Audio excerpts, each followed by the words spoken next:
अस्सलाम वालेकुम friend, cooking with फ़रा Khurram के साथ आपकी खिदमत में हाजिर हूँ। आज मैं आपके लिए बहुत ही यूनिक से कबाब लेकर आई हूँ।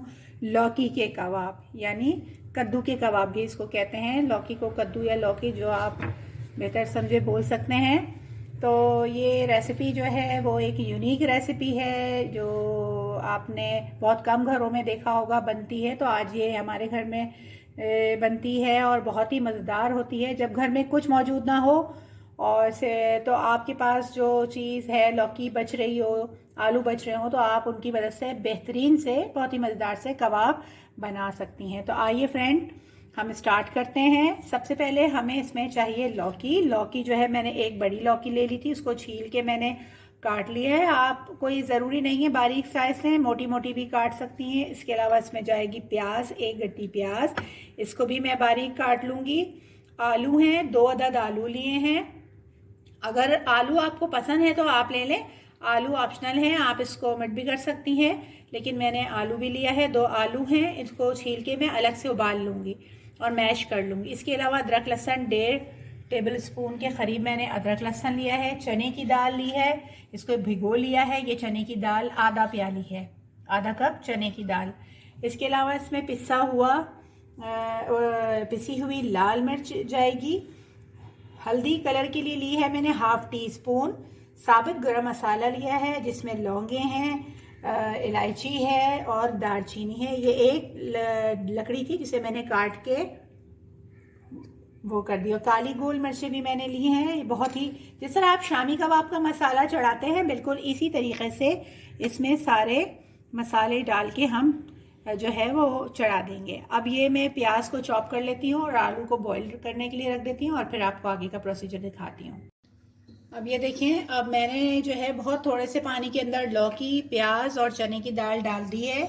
अब ये जो मैंने मसाला निकाला था, इसमें मैं साबुत लाल गोल मिर्चें जो मैंने 5-6 अदद ली हैं और सफ़ेद ज़ीरा ये मैंने 1 टीस्पून के करीब ऐड किया है। ये बताना भूल गई थी, ये भी आप इसके अंदर शामिल कर देंगे। बस फ़र्क इतना है कि शामी कबाब में आप जो है वो गोश्त इस्तेमाल करते हैं और यहाँ पे हम गोश्त के बदले लौकी इस्तेमाल करेंगे। बाकी सारा मसाला शामी कबाब में जो डलता है वही पड़ेगा। पिसा हुआ अदरक लहसुन ये भी मैं इसके अंदर शामिल कर देती हूँ और अब मैं इसको बहुत हल्की आंच पे जो है वो पकने के लिए छोड़ दूंगी। लौकी अपना पानी खुद छोड़ती है, इसलिए पानी जो है वो हमें कम मकदार में शामिल करना है, ठीक है। और ये जो आलू हैं, आलू मैं इसको अलग से बॉईल करने के लिए रख देती हूँ और बॉईल करने के बाद मैं इसको मैश कर लूँगी।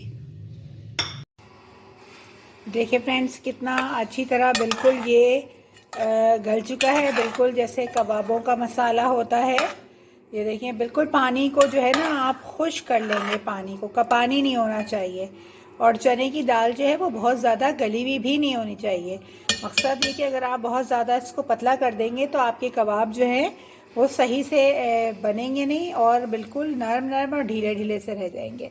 ये देखिए, चने की दाल भी जो है वो मैंने बहुत ज़्यादा इसको नहीं गलाई है और तकरीबन 90% डन है ये। और अब हम इसको चॉप कर लेंगे और ये आलू भी अच्छी तरह से बॉइल्ड हो गए हैं। अब इन दोनों चीज़ों को, आलू को भी और इस मसाले को भी मैं चॉपर में डाल के पीस लूँगी, फिर आपको दिखाती हूँ। तो फ्रेंड देखिए, मैंने बना लिए हैं लौकी के कबाब। ये इसको मैंने जो है थोड़ा सा अंडा फेंट लिया था, अंडा फेंट के जो है उसमें मिक्स करके जो है फिर मैंने इसको फ्राई कर लिए हैं। तो इस बात का भी आप ख्याल रखिएगा, लौकी को जब आप काटें, ये एक टिप है, लौकी जब आप काट लें तो काटने के बाद उसको हाथों से अच्छी तरीके से निचोड़ दें, क्योंकि लौकी का जो पानी होता है वो निकल जाएगा। तो इसी तरह देखिए मैंने बना लिया है। आप कुछ भी करें, बहुत ज़्यादा हार्ड नहीं बनते किसी भी सूरत में, ये ज़रा थोड़े से सॉफ्ट रह जाते हैं, लेकिन आप यकीन माने खाने में बहुत उम्दा बनेंगे। आप इसको ज़रूर ट्राई कीजिएगा। ये देखें, ये देखें, मैं आपको बता देती, ये देखें इस तरह आप इसको ज़रूर बनाइएगा और फिर बताइएगा कि आपने घर में ट्राई किया कैसे बने और आपको कैसे लगे। तो इंशाल्लाह ताला नई रेसिपी के साथ फिर हाज़िर होंगे। आपने अगर मेरा चैनल अभी तक सब्सक्राइब नहीं किया है तो मेरे चैनल को सब्सक्राइब कीजिए, लाइक कीजिए, शेयर कीजिए और बेल बटन को दबाना मत भूलिएगा ताकि जो है मेरी नोटिफिकेशन रेसिपीज़ की आपको आसानी के साथ मिल सके। इंशाल्लाह नेक्स्ट रेसिपी के साथ हाज़िर होंगे। जब तक के लिए अल्लाह हाफ़िज़।